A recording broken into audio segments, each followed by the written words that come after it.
Hi hello everyone welcome back to Mila vlogs. இன்றைக்கி வந்து mutton biryani தான் பார்க்க போகிறோம். வாங்க வீடியோக்குள்ளே போகலாம். தேவையான இன்க்ரீடியன்ஸ் பார்க்கலாமா?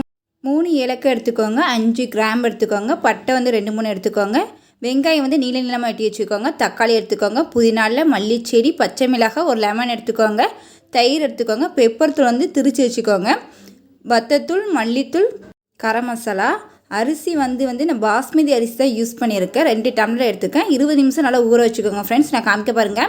இந்தளவுக்கு நல்லா ஊறினா தான் அரிசி வந்து நல்லா இருக்கும், சாப்பாடும் நல்லா டேஸ்ட்டாக இருக்கும், நல்லா சாப்பிடும்போது நல்லா மெதுவாக இருக்கும். கண்டிப்பாக வந்து பிரியாணி செய்யணும்னா அரிசி வந்து முன்னாடியே நல்லா ஊற வச்சுக்கோங்க, அப்போ தான் நல்லாயிருக்கும். அந்த டைமில் ஊற வச்சிங்கன்னா அரிசி அவ்வளோ நல்லா இருக்காது. இது ஒரு சின்ன மெத்தட். இது வரைக்கும் ட்ரை பண்ணி பாருங்கள். குட்டி குட்டி மெத்தட் நம்ம செய்யும் போது தான் பிரியாணி டேஸ்ட் நல்லாயிருக்கும். இந்த சின்ன சின்ன மெத்தட்லாம் நம்ம கரெக்டாக பண்ணிங்கன்னா பிரியாணி வந்து டேஸ்ட்டே சூப்பராக இருக்கும்.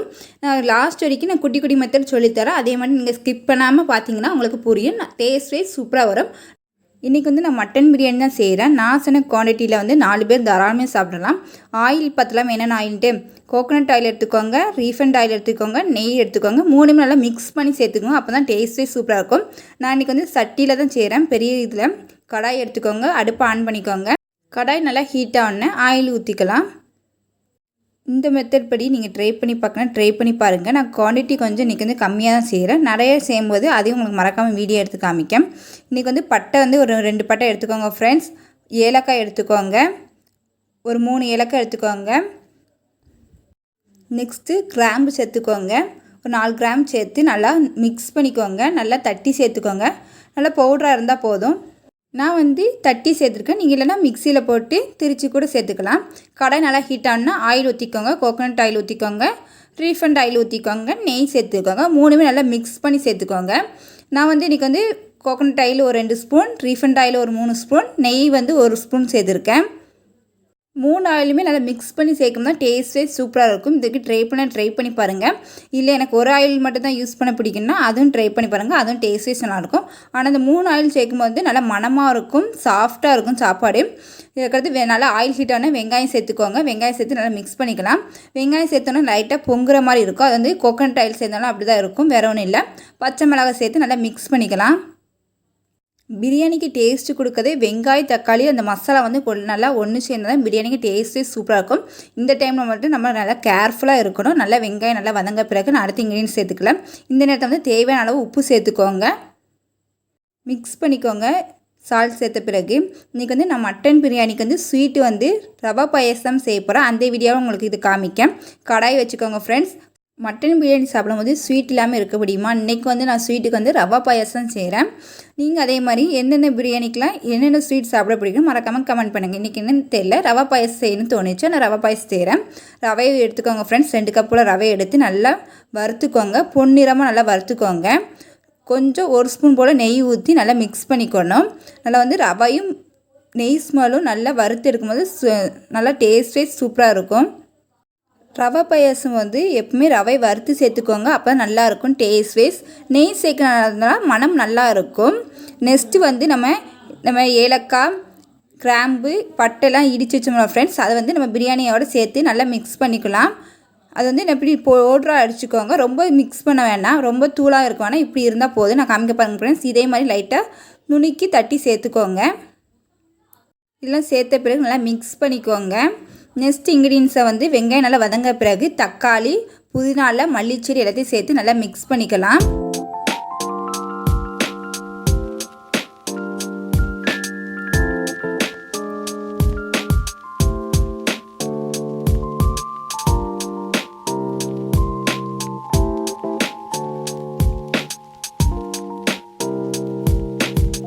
போட்டு வெங்காயம் தக்காளி நல்லா மிக்ஸ் ஆகி வதங்கட்டும் ஃப்ரெண்ட்ஸ். இந்த டைம் வந்து க்ளோஸ் பண்ணி எடுத்துக்கலாம். இப்போ காமிக்க பாருங்கள் ஃப்ரெண்ட்ஸ். இந்தளவுக்கு நல்லா வதங்கி இப்படி மசாலா வந்து நல்லா எண்ணெய் பிரிஞ்சு இப்படி வரணும் ஃப்ரெண்ட்ஸ். காமிக்க பாருங்கள். இதே மாதிரி இருந்தால் தான் பிரியாணி டேஸ்ட்டே சூப்பராக இருக்கும்.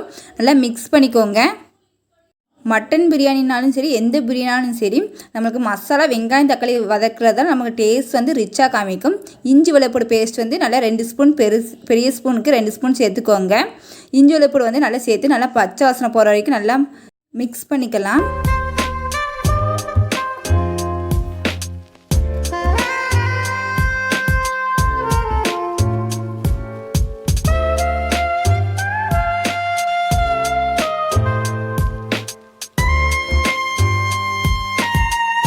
வெங்காயம் தக்காளி நல்லா வதங்கி இப்போ இஞ்சி வெள்ளப்பூடு வாசனை பச்சை வாசனை போன பிறகு இப்படி நல்லா எண்ணெய் பிரிஞ்சு வரும் பாருங்கள் ஃப்ரெண்ட்ஸ். நான் காமிக்கேன்.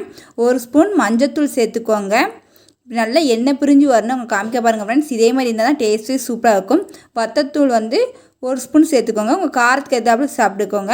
அதிகமாக காரம் சாப்பிட்டீங்கன்னா அதிகமாக சேர்த்துக்கோங்க. எனக்கு 1 ஸ்பூன் கரெக்டாக வந்துச்சு. கரம் மசாலா வந்து ஒரு 1/2 ஸ்பூன் சேர்த்துக்கோங்க. எல்லாம் சேர்த்து மிக்ஸ் பண்ணிக்கலாம். நெக்ஸ்ட் வந்து பெப்பர் தூள் வந்து திரிச்சு வச்சுருக்கேன். 1 ஸ்பூன் சேர்த்துக்கோங்க. பெப்பர் தூள் சேர்க்கறதுனால எப்படி இருக்குமோ நினைக்கங்க. டேஸ்ட்டே சூப்பராக இருக்கும். இதுக்கு ட்ரை பண்ணி பாருங்கள். எல்லா மசாலாம் சேர்த்த பிறகு நல்லா ஒரு டைம் நல்லா மிக்ஸ் பண்ணிக்கோங்க.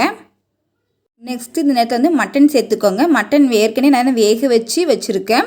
வேக வச்சு மட்டன் வந்து இதில் சேர்த்து நல்லா மிக்ஸ் பண்ணிக்கலாம்.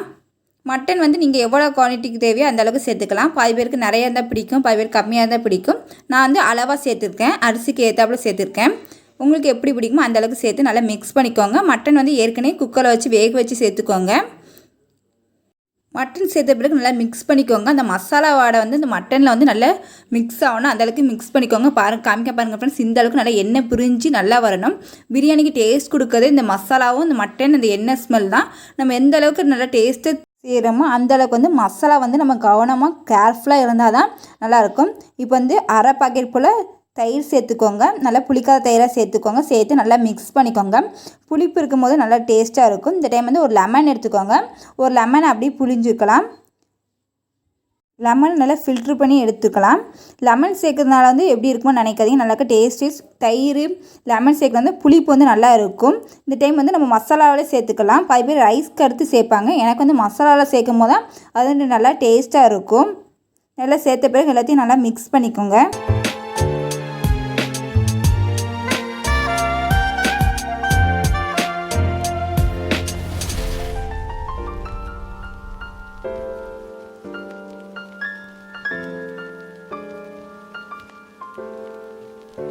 இந்த பாருங்கள் ஃப்ரெண்ட்ஸ். இந்தளவுக்கு நல்லா எண்ணெய் பிரிஞ்சு மசாலா வந்து இப்படி இருக்கும். நல்லா கிரேவி மாதிரி இருக்கணும்.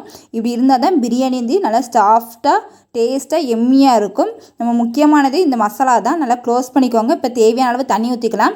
2 டம்ளர் அரிசிக்கு 4 டம்ளர் தண்ணி ஊற்றிக்கோங்க. அளவு தண்ணி வந்து கரெக்டாக ஊற்றிக்கோங்க. இல்லைனா அரிசி வந்து சாப்பாடு வந்து நல்லா குழஞ்சிரும். இல்லைனா நல்லா இருக்காது, இல்லைனா வேகாது. அதனால் தண்ணியை அளவாக ஊற்றுறது ரொம்பவே கேர்ஃபுல்லாக இருக்கும் இந்த டைமில். இது 2வது டிப்பு. நெக்ஸ்ட்டு மட்டன் பிரியாணிக்கு சைடிஷாக ஸ்வீட்டுக்கு வந்து ரவை பாயாசம் தானே பண்ண போகிறோம். அதுக்கு வந்து 1/2 லிட்டர் பால் எடுத்துக்கோங்க. நான் பசும்பால் தான் எடுத்திருக்கேன். பசும்பாலில் செய்யும்போது ரவை பாயாசம் நல்லா டேஸ்ட்டாக இருக்கும். நெக்ஸ்ட் இங்கே காமிக்க பாருங்கள் ஃப்ரெண்ட்ஸ். பிரியாணி வந்து நல்லா கொதித்து தண்ணி வந்து வந்துட்டு கொதித்த பிறகு வந்து நம்ம அரிசி போட்டுக்கலாம். நான் வந்து பாஸ்மதி அரிசி 20 நிமிஷம் நல்லா ஊற வச்சு சேர்த்துக்கோங்க. அப்போ தான் அரிசி வந்து நீளமாக வரும். ரைஸ் வந்து சாப்பிடவும் நல்லா சாஃப்டாக இருக்கும். கொதித்த பிறகு ரைஸ் சேர்த்துக்கோங்க. சேர்த்த பிறகு வந்து ரொம்ப நம்ம வந்து கிண்டிடக்கூடாது. நான் வந்து காமிக்க பாருங்கள் ஃப்ரெண்ட்ஸ். நான் காமிக்க மாதிரி நீங்கள் செய்யுங்க. இந்த சைடு பை சைடு வந்து பால் பாயசம் செஞ்சிட்ருக்கேன். அதை உங்களுக்கு காமிக்க நல்லா இந்த அளவுக்கு கொதி வரட்டும் ஃப்ரெண்ட்ஸ். க்ளோஸ் பண்ணிக்கலாம். ரவை பாயசத்துக்கு நம்ம ஏற்கனவே ரவையும் நெய்யும் நல்லா மிக்ஸ் பண்ணி வறுத்து வச்சோம்ல ஃப்ரெண்ட்ஸ். அதை ஆறட்டும். பால் நல்லா கொதித்த பிறகு நம்ம வறுத்து வச்ச ரவையை நல்லா மிக்ஸ் பண்ணிக்கோங்க. நான் 1/2 லிட்டர் பாலுக்கு ஒரு 1/4 கப் ரவை சேர்த்துக்கிறேன். சேர்த்து நல்லா மிக்ஸ் பண்ணிக்கோங்க. ரவை சேர்த்த பிறகு வந்து நல்லா கட்டி விடாமல் நல்லா மிக்ஸ் பண்ணிக்கோங்க. இல்லைன்னா கட்டி கட்டியாக இருக்கும். ரவை வந்து கொஞ்சம் கொஞ்சமாக சேர்த்து நல்லா மிக்ஸ் பண்ணிகிட்டே வாங்க. நான் காமிக்க பாருங்கள் ஃப்ரெண்ட்ஸ். அதே மாதிரி கொஞ்சம் கொஞ்சமாக சேர்த்து நல்லா மிக்ஸ் பண்ணிக்கிட்டே இருக்கணும். ரவை பாயசம்னு சொல்லி எந்த பாயசம் இல்லை, பசும்பாலை செஞ்சு பாருங்கள். டேஸ்ட்டே சூப்பராக இருக்கும். எனக்கு வந்து இது பசும்பாலை செய்யும் போது கொஞ்சம் நல்லா ரிச்சாக இருந்த மாதிரி தெரியும். காமிக்க பாருங்கள் friends. Side by side biryani நல்லா கொதிச்சு வரி இருக்குது. அது க்ளோஸ் பண்ணிக்கலாம்.